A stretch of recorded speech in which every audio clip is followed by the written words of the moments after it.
For some time now, many in the Kiryat Arba community had hoped to return to the heart of Hebron itself and rebuild the community. Foremost among those was Mrs. Miriam Levinger, the wife of the rabbi who had initiated the return in the spring of 1968. We had the feeling that something was wrong, that somehow by living in a suburb in Hebron, we weren't really fulfilling what we had set out to do, which was to live in Hebron proper and live in the old neighborhood where Jews had lived until the tragedy of 1929. It was at this point that a group of women, we had a meeting, and we decided that we would move to Hebron, in one of the spots where Jews formerly lived. It was decided to move to what is called Beit Hadassah. Beit Hadassah was formerly a clinic where Jews and Arabs were treated by a staff of Jewish physicians and nurses. Until 1929, it served the city of Hebron. When we decided to move into Hebron, it was empty. It had been empty since the Six-Day War.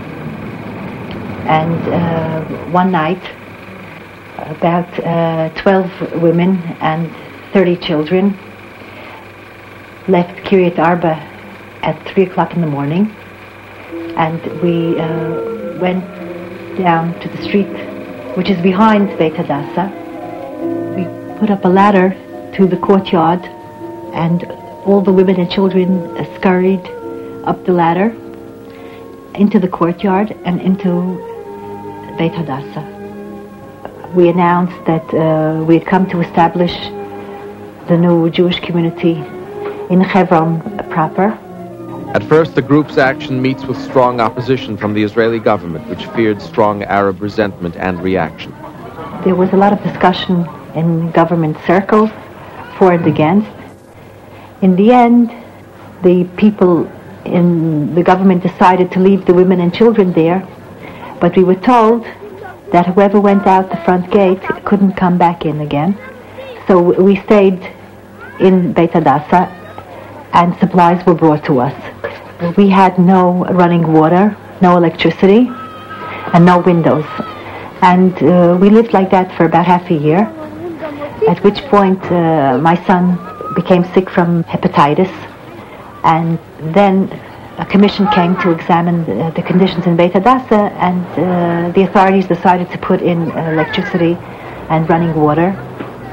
And when it became cold after the summer, they also put in doors and windows. We lived like that for 8 months, the women and children only. However, after 2 months, we were told that those living in Beit Hadassah could come and go as they wish, just we couldn't have other people coming into Beit Hadassah. So the children started going to school, and the women went out to buy supplies, and we didn't need help from the outside anymore. Gradually, life in Hebron takes on a semblance of normalcy in and around Beit Hadassah, as new families moved in and restoration continued. On Friday nights, yeshiva students from Kiryat Arba would take part in Sabbath services for the women of Beit Hadassah. Then, on a Friday night in May 1980, tragedy strikes suddenly and bitterly. On Friday evening, after services, the people came from Marat HaMachpelah, from the Tomb of the Patriarchs, and just as they were reaching Beit Hadassah, 4 terrorists attacked them. Arab terrorists, prepositioned on the adjacent rooftops and in alleyways, opened fire on the students with automatic weapons and grenades. And suddenly I saw my daughter get up from the floor, and she said, "Mama, we've been attacked." Minutes later, 6 young men are dead, scores more wounded. There were people lying around and other people calling for help. This happened about a year after we had come into Beit Hadassah.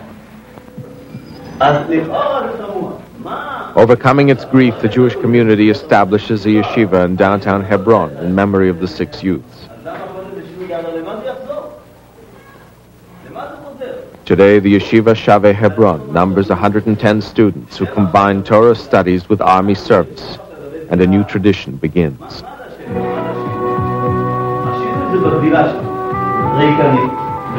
Moving swiftly in the wake of the tragedy, the government of Prime Minister Menachem Begin decides to allow Jews to resettle in the heart of Hebron itself and rehabilitate the old Jewish quarter. The Jewish community's answer to terrorism and its attempted destruction is resolve and resettlement. Today, old Hebron lives anew. Its ancient stony walls and alleyways buzz with the sounds of building as abandoned and destroyed buildings and old Jewish dwellings are rebuilt and reoccupied by young Jewish families. Today, 400 Jews have returned to Hebron, among them descendants of members of the destroyed Jewish community of 1929.